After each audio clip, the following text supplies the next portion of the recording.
Bien, buenas noches, un saludo muy cordial a todos y me siento orgulloso de hacer de telonero, presentar a un muy querido amigo, Ricardo Cabezas, que nos va a hablar de un tema realmente apasionante.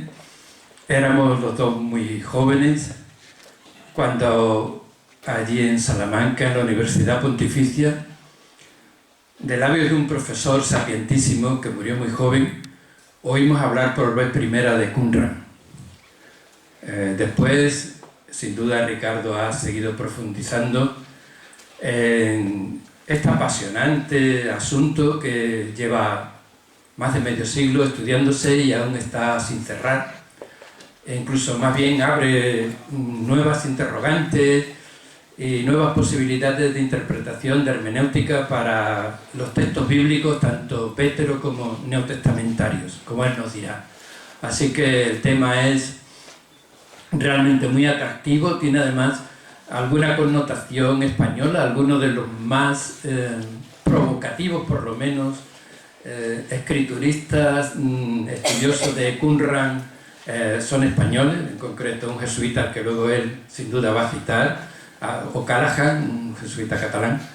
Y bueno, ahora comentábamos que esto se va a difundir muchísimo porque se acaba de firmar no hace mucho un convenio entre Google y el Museo de Antigüedades de Jerusalén, comprometiéndose ambas partes a que antes del 2015 todos los 3000 y pico de fragmentos que se han hallado allí estarán colgados en la red, los textos originales, la interpretación, la traducción inglesa y el acceso incluso a otras lenguas. Incluso ya hay bastante, ya hay una serie importante de documentos en la red de Qumran. Podéis entrar facilísimamente y verlos. Bueno, Ricardo Cabezas es doctor en teología, es natural de un pueblo muy significativo para la cultura extremeña, de Campanario.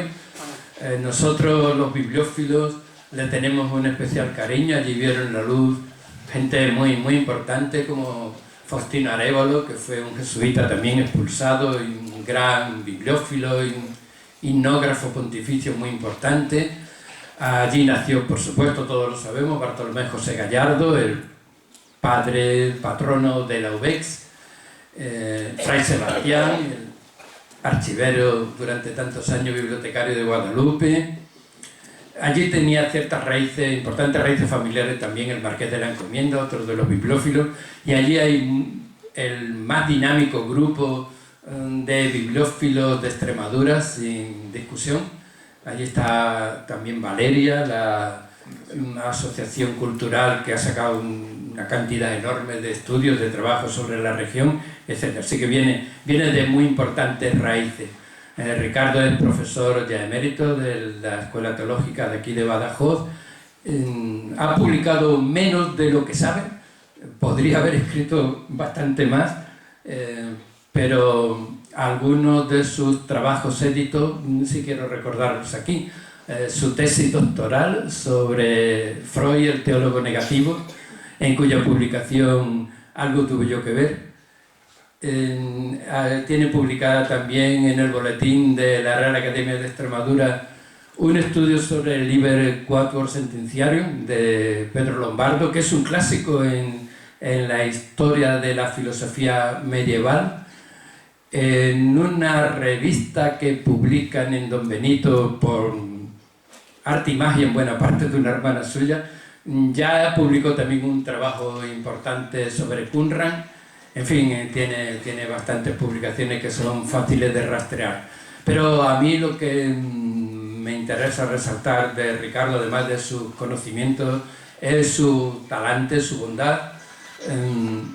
Hay un libro que yo he leído muchas veces, me hace mucha gracia, Don Camilo, cuando Pepone, que es el líder comunista del pueblo, de la parroquia y que dirige Don Camilo, es sorprendido alabando al cura, le dice: es que este es un cura no clerical. este es que es un cura no clerical. Bueno, yo creo que Ricardo como cura no clerical es una personalidad muy respetada por todos los que lo conocen, muy querida, y creo que tiene todo el sentido del mundo que habla aquí en la Económica. Nos estamos acercando ya, casi inminente está la fecha, a 1815, cuando fue fundada la Económica, y fue fundada precisamente por un cura bastante clerical, aquel, por el obispo entonces de Badajoz y otros, pero él fue el principal impulsor. Así que, bueno, no haría Ricardo hablando aquí, sino seguir una larga tradición de clérigos avanzados, ilustrados. Hemos celebrado el año último la Constitución del 12, todos sabemos que de los activos 12 diputados extremeños que tenían, las que tenían las Cortes de Cádiz, cuatro eran precisamente clérigos, y sin duda el más importante de todos y al que más se le debe haber sacado adelante esa Constitución fue Muñoz Torrero, que era un clérigo también no clerical y que como tal no clerical murió. Así que, con permiso de la directiva de la Económica y de los demás socios que como yo formamos parte de esta casa, pues creo que le damos la bienvenida muy cordialmente a Ricardo, y yo le concedo gustosísimamente la palabra para que nos ilustre. Muchas gracias.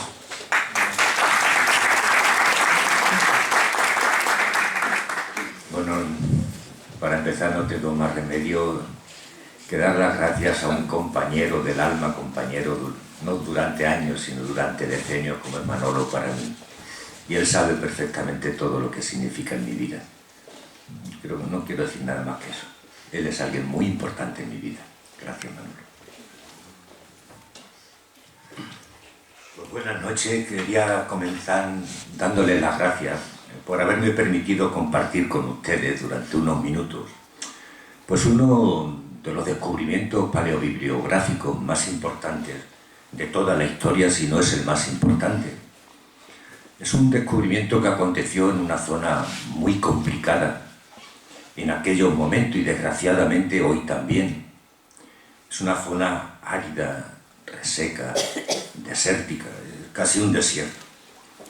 Y en nuestra área cultural al menos lo identificamos muy habitualmente con el desierto, pues con lo yermo, con lo inhóspito, con lo pobre.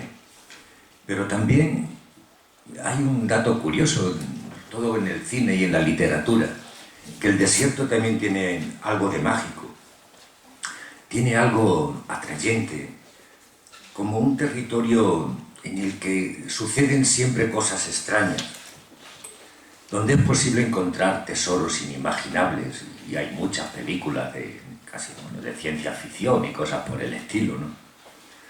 Pues algo parecido a esto último, a esos tesoros inimaginables, es lo que aconteció hace 60 años más o menos,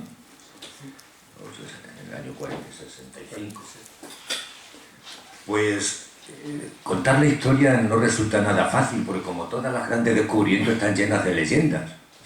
Parece que lo más fiable fue algo pues, muy sencillo. Unos pastores estaban cuidando sus cabras y sus ovejas por allí, y sobre todo uno de ellos estaba convencido que en aquella zona donde había muchas grutas, en alguna de ellas había un tesoro. Y estaban enredando muchas veces, se metían, salían, tiraban piedras a ver si salía algo allí. Total, que estamos en el invierno del 46-47, probablemente en diciembre del 46. Pues estos pastores, como os digo, beduinos, seminómadas, pues estaban cuidando esos rebaños suyos en una zona limítrofe del Mar Muerto llamada Qumran, que me ha dicho Manolo que significa doble luna, no tenía ni idea.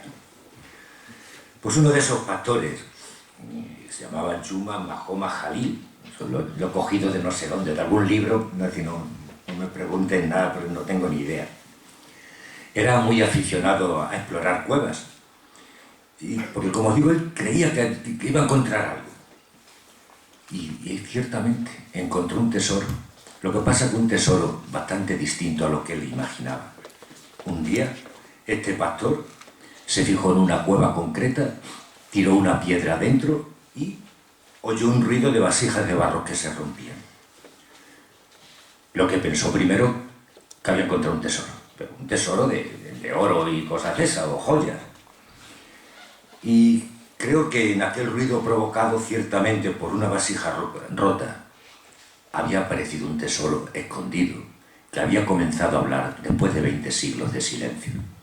Las leyendas nos dicen otras cosas, que si se metió una cabra, que si fue allí. Bueno, parece que esto es lo más fiable.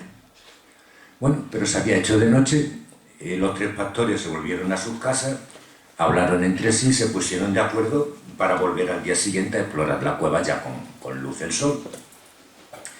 Pero las cosas no transcurrieron del todo como habían previsto, ya que uno de los 3, llamado el lobo, se adelantó a los otros antes de que llegaran, se metió dentro de la cueva y encontró papiros, pergaminos.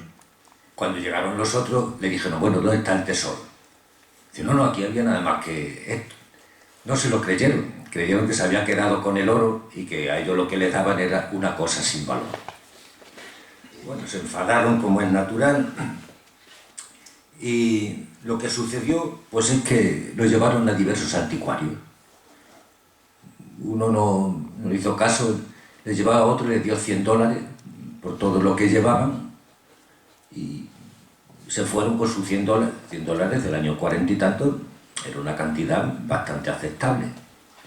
Pero aquel anticuario se dio cuenta que aquel material era muy antiguo y no sabía qué hacer con ello. Entonces llamó al doctor Sukenik, lo miró y se quedó diciendo, bueno, aquí hay algo importantísimo.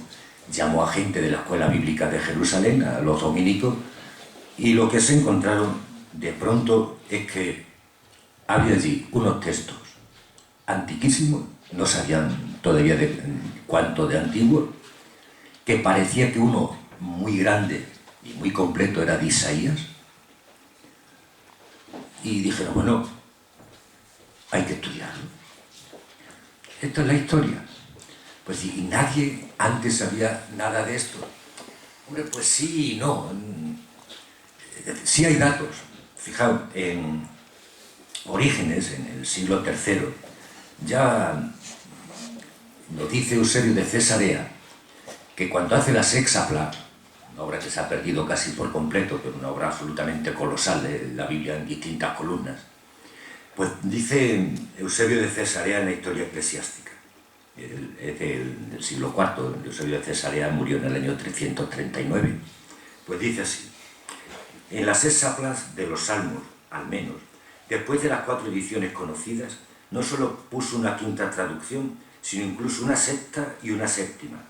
Sobre una de ellas está indicado que fue hallado en Jericó, dentro de un jarro, en tiempos de Antonino, el hijo de Severo, de Caracalla.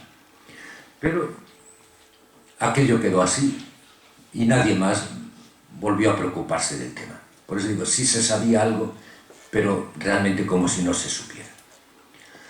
El problema primero con el que se encontraron es, vamos a datar los textos. ¿Cuánto de antiguos son estos textos? ¿Qué son? ¿Del siglo X, del 4, del 1, antes de Cristo? No lo sabían. Lo hicieron de una manera muy sencilla. Cogieron un texto y lo compararon el tipo de letra con uno que estaba ya datado, el papiro Nash. Pero el papiro Nash es del siglo II antes de Cristo y dijeron, caramba, ¿qué hemos encontrado aquí? Es decir, el primer texto al que se enfrentan es este. Pero también comparan construcciones con una inscripción funeraria del siglo I después de Cristo. Dijeron, bueno, pues entre el siglo II antes de Cristo y el siglo I antes de Cristo, lo que hemos visto hasta ahora parece que se puede documentar con bastante seguridad. Poco a poco fueron, como es lógico, estudiándolo más detenidamente y encontraron textos del siglo V, IV antes de Cristo. ¿Cómo lo hicieron ya? Con el carbono 14. Con el carbono 14 no se puede perfilar demasiado porque, como saben, a partir de 2000 años tiene un error de unos 50 años quiero decir. Pero bueno, siglo V, siglo IV, es decir, la gente que estaba allí, tanto tiempo dijeron no, porque esta ruina no. Entonces la respuesta que dieron es que en el siglo, gente del siglo II antes de Cristo tenían textos mucho más antiguos. Era la única explicación posible. Con lo cual nos encontramos con un terminus apophis como la fecha más antigua posible, que estaría en ese siglo IV, siglo V, y el terminus apophis, la fecha más moderna posible, esa sí la sabemos con exactitud, el año 68 después de Cristo. Por una razón, porque en ese año Tito, el hijo de Vespasiano, arrasó aquella zona en la guerra contra los judíos, que termina en el año 70. Lo que sucedió fue lo que muchas veces a través de la historia y en muchos sitios ha sucedido. Gente que ante la guerra, las invasiones, sale huyendo y guarda sus pertenencias y normalmente no vuelve y se pierde. Algunas han hallado, como bien sabemos todos, ¿no? Bueno, se encontraron con una cantidad ingente de manuscritos. Empiezan a estudiarlo y decir, bueno, y si Mari Carmen, por ejemplo, que está ahí, vive en Badajoz y yo vivo en Madrid, ¿cómo podemos saber si estamos estudiando el mismo texto? Vamos a tratar de denominarlo. Hicieron muchos intentos, hasta que por fin a uno se le ocurrió pues una respuesta muy sencilla. Dice, ¿cómo se puede denominar? Está ahí, ¿no? Yo quería poner uno Cuisa, por ejemplo. Ese texto. Eso es un texto de Isaías. Bueno, ¿y qué decimos? ¿Texto de Isaías? ¿Y si aparecen más? Pues vamos a hacer una cosa muy sencilla. Lo vamos a denominar primero con un número. ¿Qué número? Pues el número de la gruta en la que ha sido encontrado. ¿Y cómo se numeran las grutas? Pues cronológicamente. La primera descubierta es la número 1, la segunda la número 2 y así sucesivamente. Después una letra, Q, el Qumran. Y luego el texto. Luego esto es 1Q, Is y S, Isaías. ¿Qué es lo que pasó? Que apareció después otro texto de Isaías, no tan completo ni tan bueno como este. Pues lo que hicieron una cosa muy sencilla. 1Q is A en superíndice y el otro 1Q is B. Y si aparece un tercero, pues 1Q is C. Con lo cual ya todo el mundo podía saber perfectamente a lo que se estaba refiriendo un autor cualquiera al referirse a ese texto. Bien. Eso que tienen ahí es 1Q is A. ¿Y quiénes fueron sus autores? Tenemos un testimonio de Plinio, el gran escritor latino, dice así: en la parte occidental del Mar Muerto, distanciados prudentemente de sus aguas malsanas porque como sabéis tiene un grado de salinidad altísimo, y prácticamente peces yo creo que no hay ninguno. No creo, ¿no? Aquí hay biólogos que...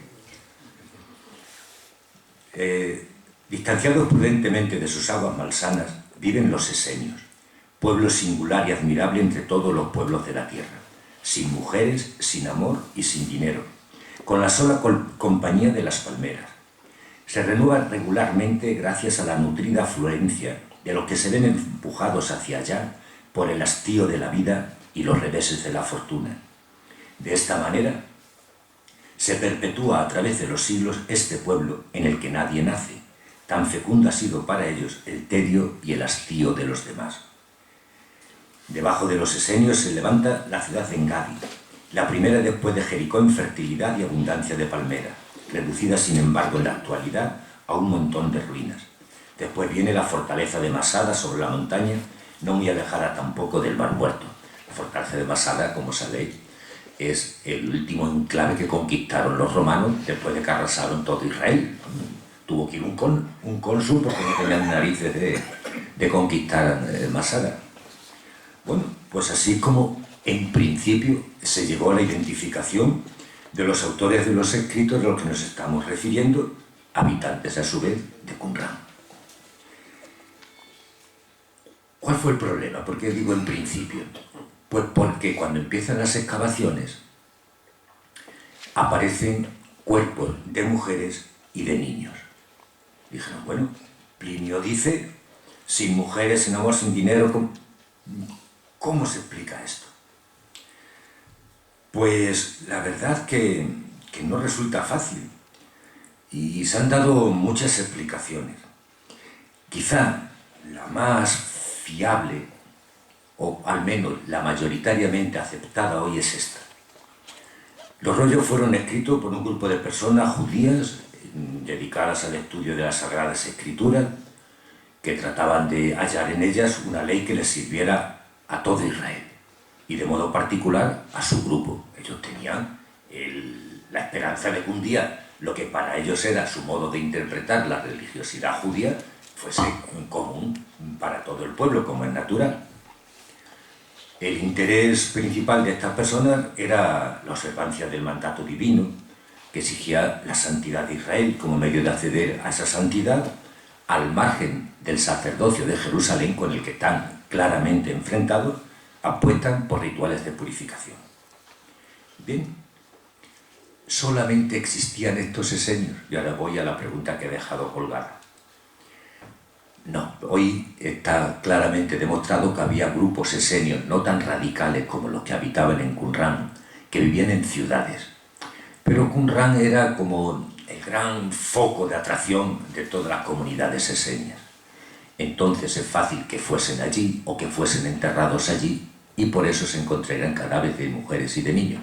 Es la que hoy parece la explicación más plausible, si es que aceptamos lo que dice Plinio, que es una persona que no tiene interés ninguno ni en favor ni en contra del tema, es decir, que es fiable su testimonio en principio. Bien, dentro del movimiento esenio hubo también problemas. De hecho, los que viven en Qumran son el grupo más integrista, no sé si tiene un sentido demasiado negativo, pero quizás sí un poco, ¿no?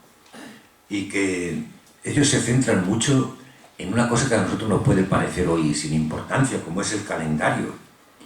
El calendario, pero no olviden que en el siglo V y VI, en la Iglesia, uno de los problemas graves que tiene entre la Iglesia de Oriente y Occidente es por cuestión del calendario litúrgico, es decir, que no crean que ha pasado muchas veces. ¿Por qué el calendario? Porque el calendario determinaba la organización de todo el ciclo de las festividades religiosas. Y sobre todo, es una forma particular de interpretar las prescripciones bíblicas relativas al templo, al culto y a la pureza ritual, lo que para ellos era algo importantísimo. Esta halakha, ahora les digo lo que es la halakha. Estoy citando ahora a un autor contemporáneo español que es uno de los mejores especialistas. Esta halakha particular se funda en la conciencia del maestro de justicia, de haber recibido por revelación divina la interpretación correcta del texto bíblico y en la percepción por sus seguidores de esta interpretación como revelada y normativa. La halakha es lo siguiente. Verán, cuando en el Pentateuco, los textos más primitivos, donde están las leyes, por ejemplo, los 10 mandamientos, aunque no sean lo que utilizamos nosotros, no corresponden exactamente a lo que dice el Éxodo, pero bueno, más o menos, ¿no? ¿Qué sucedió? Que cuando el pueblo de Israel se urbaniza, aparecen relaciones sociales nuevas y problemas jurídicos nuevos. Y aquí hay abogados que nos lo podrían explicar perfectamente. Problemas nuevos que no están tipificados en la legislación veterotestamentaria. ¿Qué es lo que hicieron? Pues los maestros de la ley, tomando en cuenta lo que dice en esa legislación veterotestamentaria, trataron de adaptarlo lo mejor posible a la nueva situación. Eso es una halakha. La Haggadah es esto mismo, pero aplicado a la vida religiosa, a la piedad de las personas. Uno va por la línea jurídica y otra por la línea pietista, como la quieran, ¿no? Ustedes llaman.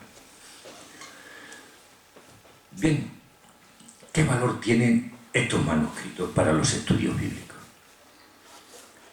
Pues lo primero es que nos hemos encontrado con unos textos unos cuantos de siglos más antiguos que los más antiguos que hasta este momento aparecían. Recordad que los textos más primitivos pues es el Códice Sinaítico y el Vaticano, y bueno, aparte de pequeños fragmentos, ¿no? Son muchos siglos posteriores. Curiosamente, lo comentábamos Manolo y yo antes, los judíos por eso eran exquisitos, y las diferencias son mínimas, muchas veces por la vocalización. Como saben, el hebreo clásico se escribía sin vocales, y luego algunas letras son muy parecidas, la R y la D son casi iguales. En cuanto no quede claro en el papiro o lo que sea, y bueno, o al vocalizar una palabra se vocaliza de una manera o de otra, y puede que en un contexto determinado tanto una palabra como la otra, completamente distintos, tengan sentido, pero cambia el sentido de todo el conjunto del texto.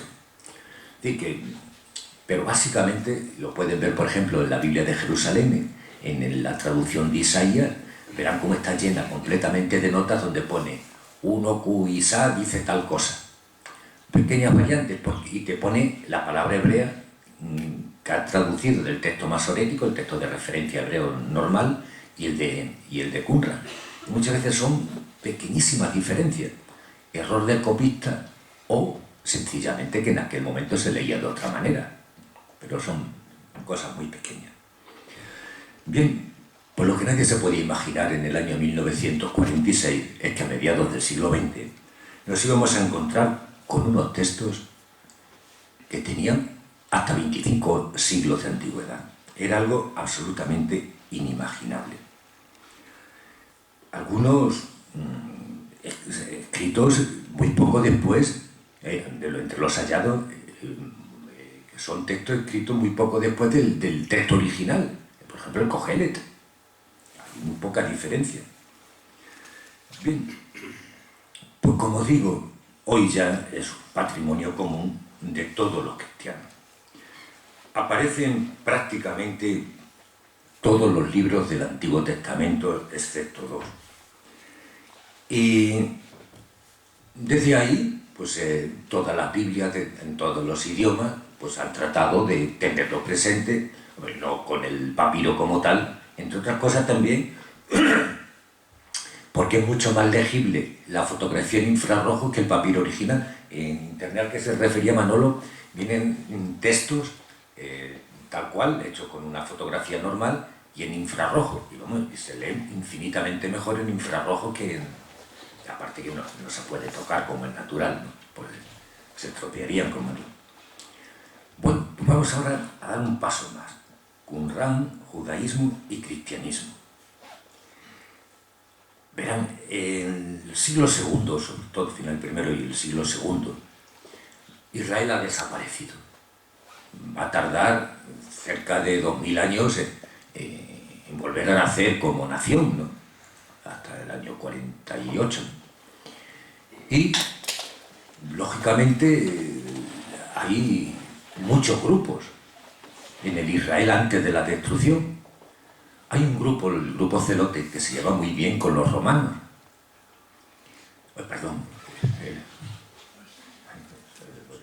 Saduceo, el grupo saduceo que se lleva muy bien con los romanos. El grupo celote que se lleva muy mal, y estos que están al margen. Pues todos desaparecieron. Todos. ¿Qué grupo quedó? El grupo fariseo. Únicamente. De tal manera que se llega a una interpretación bastante monolítica del judaísmo de la época, lo que tiene muchos problemas. Por ejemplo, para el estudio del Nuevo Testamento, el aspecto jurídico se hace en comparación con la Misna. Pero claro, la Misna que tenemos es la que está hecha desde la reflexión farisaica, no saducea, que eran los que mandaban, porque las grandes autoridades judías de la época de Jesús eran saduceos, no fariseos. Por ejemplo, lo que dice Marcos de que se reúne por la noche para el juicio de Jesús, está prohibido por la Misna, pero por la Misna farisaica, y no sabemos si la saducea, porque en el Antiguo Testamento no dice nada acerca de eso. Es decir, tienen bastantes problemas. Pues, lógicamente, los documentos de Qumran han hecho que veamos una un judaísmo mucho más plural, mucho más rico. Y un judaísmo además enfrentado al oficial, al saduceo de Jerusalén. Y también creo que hay aspectos que no estaban tan claros, como es por ejemplo todo lo de la escatología, lo apocalíptica, el final inminente de la historia, la llegada de un Mesías o de dos Mesías. En los textos de Qumran se habla en unos casos del Mesías de Israel, en otros casos del Mesías de Aarón. El Mesías de Israel sería el descendiente de David, el gran rey futuro de Israel. El Mesías de Aarón sería el descendiente de Aarón, el gran sumo sacerdote futuro. Y en ocasiones también del Mesías en singular, de Israel y de Aarón. Quizá motivado porque a la vuelta del exilio de Babilonia únicamente quedó el sumo sacerdote, puesto que el príncipe desapareció. Y de hecho en la época de Jesús el sumo sacerdote tiene una autoridad religiosa, pero también política, así que en aquella época se podía deslindar estos campos que no es como nosotros, ¿no? Bien, pero también todo esto nos ha ayudado a comprender mejor el cristianismo naciente, la apocalíptica, la escatología, las dimensiones comunitarias, la limpieza, las abluciones, la pureza ritual, muchas cosas que a lo mejor nos parecían más específicamente cristianas y no lo son. Lo que no quiere decir que Jesús fuese un esenio, eso es otra cuestión completamente distinta. Bueno, y ahora en concreto, ¿se ha hallado algún texto cristiano en Qumran? Lo que les contaba al principio de la Gruta 1, evidentemente que no. Ni en la 2, ni en la 3, ni en la 4, ni en la 5, ni en la 6. No aparece absolutamente ningún texto cristiano. Y en la 7. Y lo que se aparece en la 7 son papiros, pero muy deteriorados. De tal manera, les dije antes que la catalogación de los documentos era muy sencilla. El número de la gruta, Q, y luego el texto. 1Q is, gruta 1 de Qumran, texto de Isaías. Pero ¿y cuando es un fragmento pequeñito que no saben lo que es? Pues apostó por una solución muy sencilla. Descripción del fragmento papiráceo y la numeración. Pues 7, porque es la gruta 7, Q de Qumran, 5, porque es el fragmento número 5. Lo pusieron en orden y lo numeraron y ya está. ¿Por qué no dijeron pues de Isaías o de lo que sea? Porque no sabían lo que era. Porque hay. Eso es lo que tienen ahí. Eso es lo que...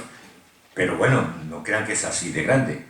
Tiene 3 centímetros por 1,70. Eso está muy ampliado.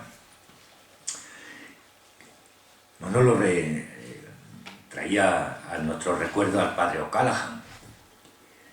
El padre O'Callaghan, jesuita, nacido en Barcelona, aunque él dice que es una mezcla extraña, pero él dice, mi padre era irlandés, mi madre vasca, yo nací en Barcelona, estudié en Valencia. Dice, bueno, pues hoy de todo, él no se hacía muchos problemas de dónde era. Aunque sea la cita un poco larga, les voy a leer. Piensen en un señor que está solo en su casa y que en vez de dedicarse, si está aburrido, a hacer crucigrama, él era profesor de papirología, pues se dedicó a otra cosa. Se lo leo porque yo creo que es interesante. Lo cuenta él en una entrevista que concedió en el año 72. Dice, estaba confeccionando una lista de papiros de la versión griega de los 70. Los 70 es la traducción que en Egipto se hace del texto hebreo del Antiguo Testamento al griego, puesto que los que viven en Egipto ya han olvidado el hebreo y el idioma común era el griego. Tenía que recoger todo el material disponible. Llevado de este empeño, aterricé en la cueva 7 de Qumran, donde los dominicos, el padre Benoit y Guasmar, habían descubierto 2 papiros griegos, según ellos, del Antiguo Testamento, pero sin conseguir leerlos ni descifrarlos. En este fajo de papiros observé varios fragmentos sin paternidad literaria. Me picó la curiosidad y me sometí a la prueba. La cosa era dificilísima. El fragmento que llevaba las siglas 7Q5, el quinto de la 7ª cueva de Qumran, los arqueólogos descubridores Lo describían así: fragmento de color castaño claro, casi gris, escrito sobre una cara con tinta negra, altura máxima 3,9 centímetros, anchura máxima 2,7 centímetros, la parte inferior es ancha de 1 centímetro y 7 milímetros. Se observaban los restos de algunas letras de las 5 líneas. En la primera de las líneas quedaba una sola letra, 5 en la segunda, 6 en la tercera, 4 en la cuarta y 4 también en la quinta. 20 en total. De estas solo 11 son legibles con toda certeza. Los otros 9 signos son solo probables. Un verdadero rompecabezas. Se trabaja partiendo de lo más claro y cierto hacia lo más oscuro e incierto, como es natural, ¿no? En la quinta línea aparecen con toda certeza 4 letras, que si las transcribimos al castellano serían GNN. Los estudiosos sugerían que podía tratarse de una genealogía, podía pertenecer al verbo engendró. Ha utilizado muy bien los verbos porque en griego, en gamma, nini, está relacionado con un verbo muy común que es el verbo gimnomai, que significa, como ha puesto aquí O'Callaghan, engendrar, aprovechado, y es con doble N, gamma, GNN. Le di mis 1000 vueltas a la propuesta y al final desistí, como sus editores. No había un solo texto en todo el Antiguo Testamento que encajase en las letras y líneas de este papiro. Antes se hacía con un diccionario de un montón de volúmenes, hoy lo tienen en 2 CDs. Buscan cualquier palabra de la Biblia, en griego o en hebreo, y viene todas las veces que aparece en la Biblia, pero instantáneo, aunque sean 2000 veces. Iba ya a pasar a otra cosa y abandonar por imposible su lectura cuando me fulguró una intuición. ¿Y si perteneciera a la palabra Genesaret? Genesaret en griego se escribe con doble N, que en Nesaret.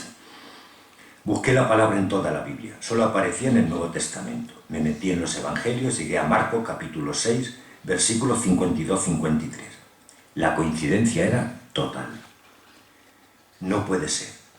Bueno, el texto de Marcos dice literalmente así: pues no habían entendido cuando lo de los panes. Es más, su mente había quedado obcecada.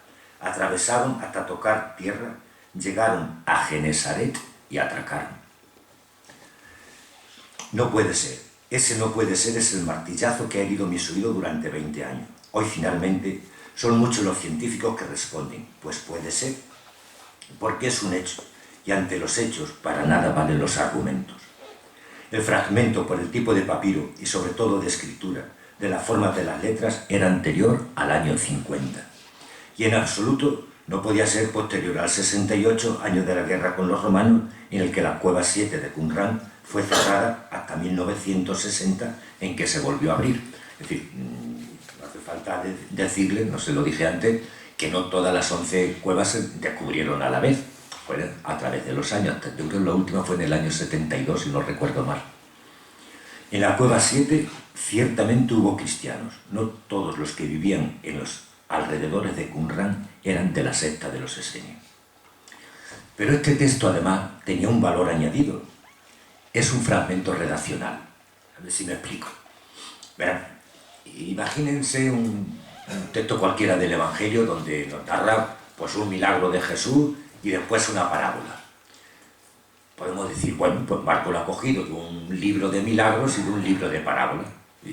Pueden ser de Marco o que se ha encontrado usted con el libro de los signos, que se llama. Pero si el texto que encontramos es un fragmento redaccional, es un texto bisagra, que sirve para unir 2 relatos distintos. Pues Jesús terminó de hacer este milagro y se puso a enseñar a la gente diciéndole, y le suelta una parábola. Eso implica que el texto está redactado completamente. Esto es, según Boasmar y según Benoit, el texto aquel pertenecía al año 50, el fragmento que había interpretado O'Callaghan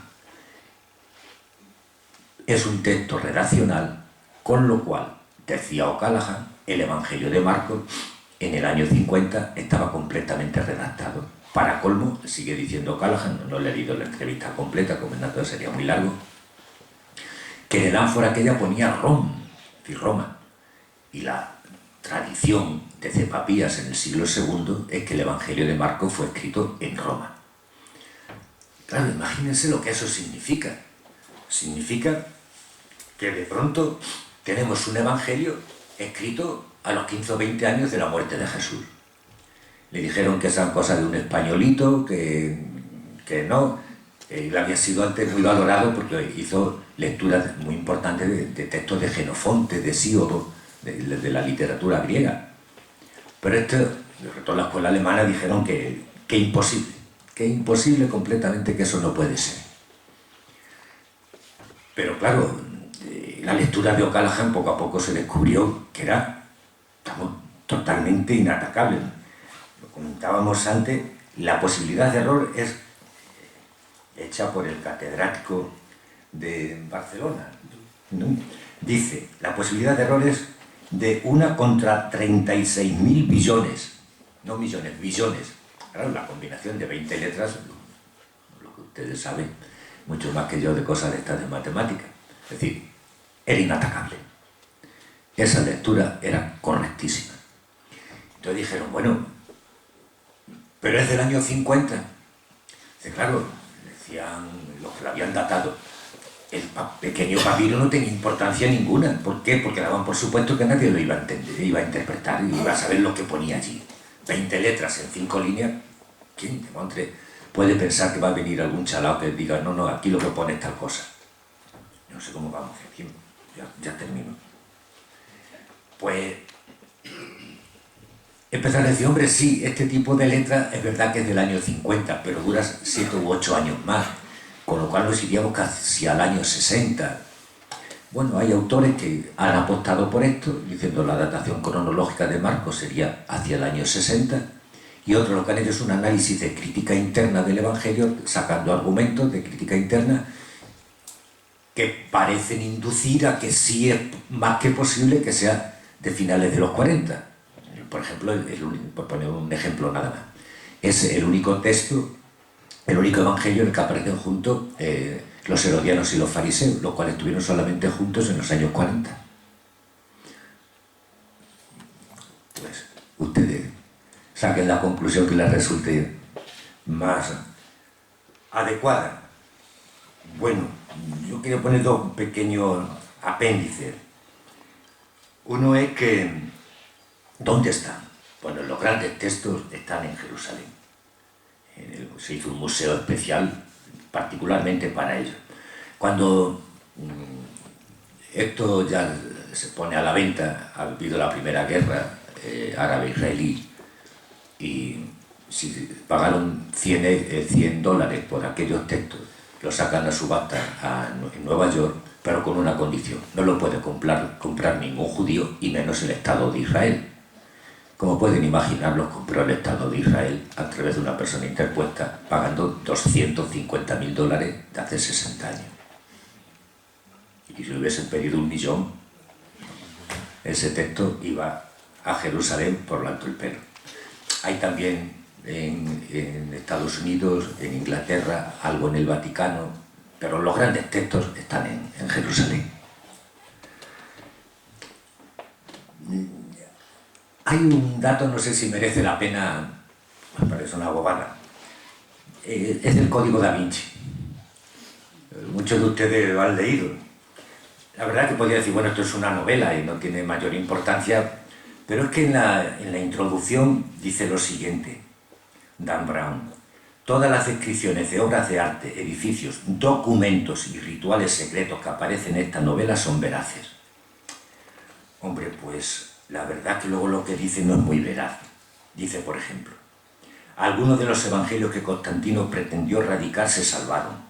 Los manuscritos del Mar Muerto se encontraron en la década de los 50 en una cueva cercana a Qumran, en el desierto de Judea. Y también están los manuscritos coptos hallados en Nag Hammadi en 45. Pues la verdad es que los manuscritos de Nag Hammadi, que son casi todos evangelios gnósticos, los tienen publicados, hay una edición crítica en 3 volúmenes, pero una barata, en la BAC. Los tienen todos bilingües los que están en griego, y solo en castellano lo que el original está en copto. Eso no tiene nada que ver. Sigue diciendo, el Vaticano, fiel a su tradición oscurantista, intentó por todos los medios evitar la divulgación de estos textos, y con razón, porque con ello se quedaban al descubierto maquinaciones y contradicciones y se confirmaba que la Biblia moderna había sido compilada y editada por hombres que tenían motivaciones políticas, proclamar la divinidad de un hombre, Jesucristo, y usar la influencia de Jesús para fortalecer su poder. Yo no sé lo que hizo o pudo hacer el Vaticano, ni me importa. Lo que sí es verdad es que los textos de Qumran y Nag Hammadi los tienen publicados. Y bueno, luego tiene una perla auténtica, dice: circulan rumores de que en el tesoro también está incluido el documento Q, del que el Vaticano admite su existencia. Supuestamente se trata de un libro con las enseñanzas de Jesús escritas tal vez en su puño y letra. Pues ojalá fuese verdad.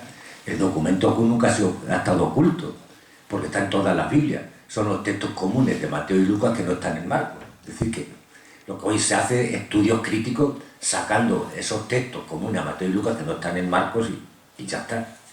Bueno, ya únicamente lo que quería es darles las gracias por haber aguantado estos 3/4 de hora y de verdad, para mí ha sido un honor hablar delante de ustedes.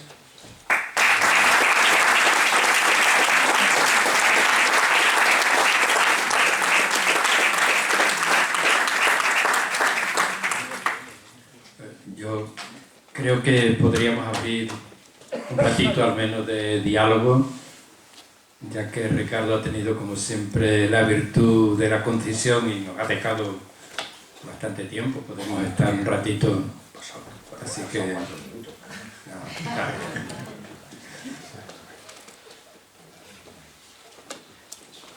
Bueno. Sí, vamos a ver, estos textos que describe, dice que tienen 25 siglos. Los más antiguos. O más antiguos. No, digo que los más antiguos. Los más antiguos, vale.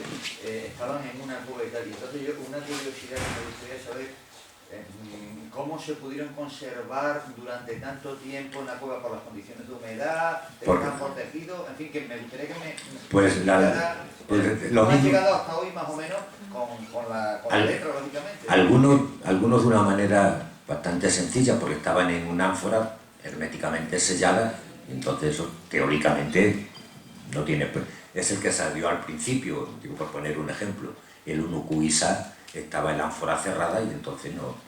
Lo otro, pues igual que está pasando en Egipto, con, por ejemplo, el último que se ha descubierto, el Evangelio gnóstico de Judas, porque es una zona muy seca, donde prácticamente no llueve nunca, la humedad es mínima, y entonces, afortunadamente, pues es lo que está facilitando la aparición de textos. Iba a decir constantemente no, pero sí de vez en cuando. Siguen apareciendo textos tanto en Egipto, en la zona desértica, no en la zona del Nilo, lógicamente, como ahí en Qumran, por la climatología.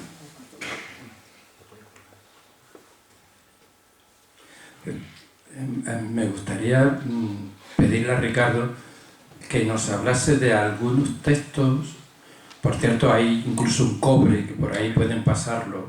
Ese sí es fácil de conservar, fue más difícil de leer. El rollo de cobre es un texto que tengo aquí, que no les he leído todo como es natural para no darles la lata. A ver si lo encuentro. Aquí está. Ese es el rollo de cobre. Normalmente lo que apareció allí, la mayoría son pergamino y también papiro. Pero apareció uno en cobre, enrollado. El problema que se encontraron es que no lo podían abrir, porque si lo abrían se rompía. Y lo que hicieron fue algo increíble, de paciencia. Cortar línea por línea y luego volverlo a pegar para hacer una plancha que se pudiera ya leer. El rollo de cobre es famosísimo, porque es un rollo donde el contenido son tesoros. Por ejemplo, he copiado uno nada más. ¿Dónde está? Aquí, en la tumba que hay en el torrente de Jaquipa, en la avenida de Jericó a Secalá, excava 7 codos, 32 talentos. Un talento, una cantidad enorme. Bueno, como pueden imaginar, todo lo que dice el rollo de cobre se ha intentado excavar a ver si encontraba. No ha aparecido nada. O por lo menos si ha aparecido nadie ha dicho nada. Si alguien se lo ha encontrado, pues lógicamente, pero vamos, me imagino que se hubiese sabido, ¿no? Pero es curiosísimo el rollo de cobre al que se refería Manolo. Además es un caso único entre todos los demás textos, porque como les han puesto ahí, la mayoría de los textos, lógicamente, pues son textos, pues la mitad más o menos son textos que se refieren a instituciones, cosas judías que se conocían algunos de ellos. Si hay 800 grandes textos, no digo en total, sino 800 grandes textos, o sea, esos 400, 200 son de la vida de ellos, por ejemplo, más famoso de la regla de la comunidad, y 200 son textos bíblicos, digo números redondos. Es decir, el 25% de los grandes textos encontrados, no está incluido, por ejemplo, el 7Q5 al que me refería antes, como es natural, pues, porque eso sería imposible ya de cuantificar los pequeños fragmentos de papiro. Pero de los grandes textos, solo el 25% son textos bíblicos. Ahí lo tiene.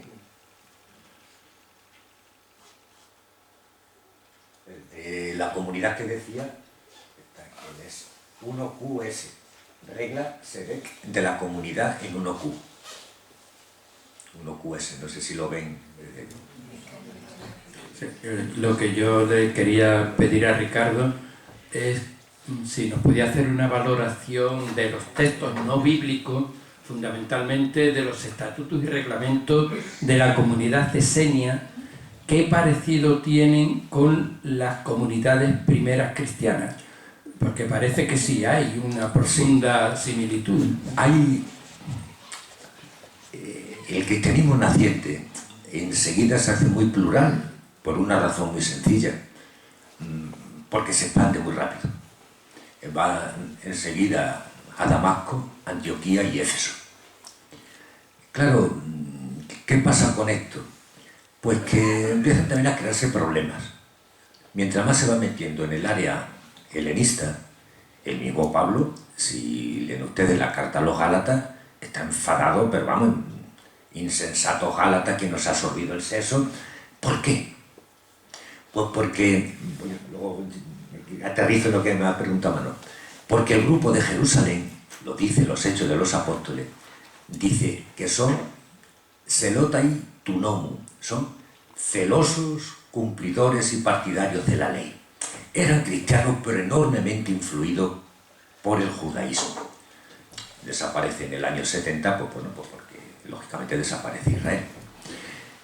Entre esos grupos más integristas sobre todo, y entre ellos Pablo, que se considera un fariseo, aunque luego cambie y se pelee por los gentiles, pero inicialmente él mismo lo dice: yo soy un fariseo educado en la escuela de Gamaliel, se va al desierto.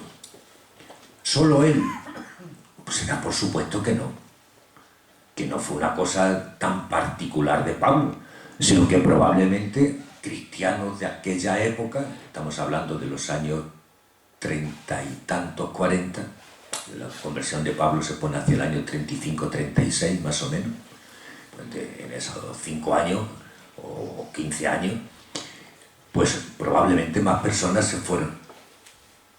¿A dónde? A Qumran. Él dice el desierto de Arabia, pero entonces no pensemos en Arabia de la península arábiga, ¿no?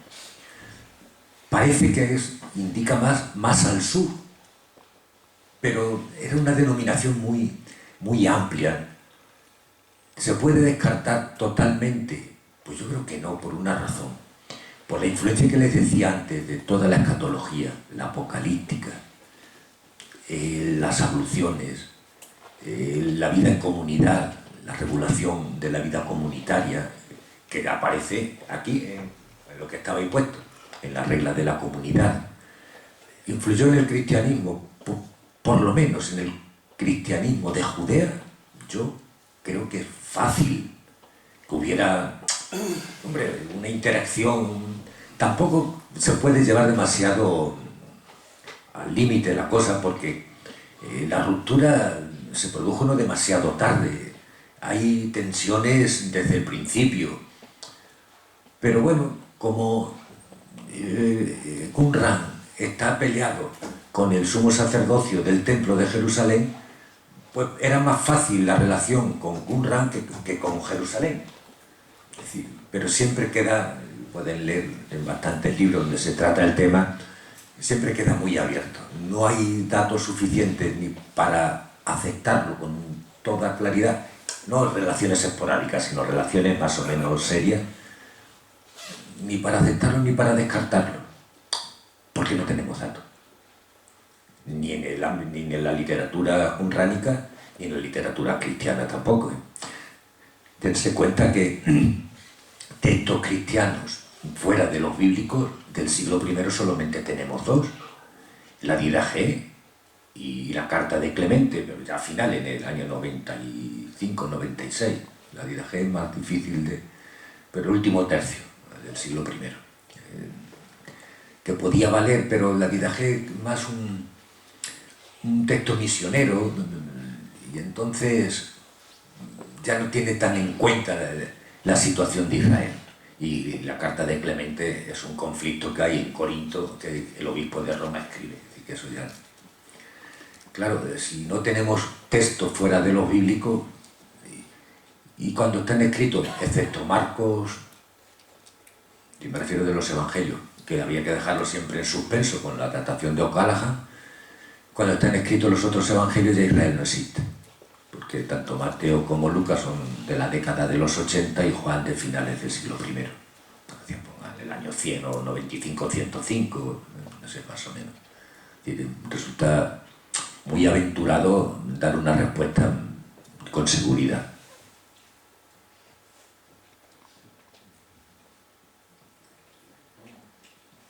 ¿Alguna pregunta más? Bueno, pues muchísimas gracias y buenas noches.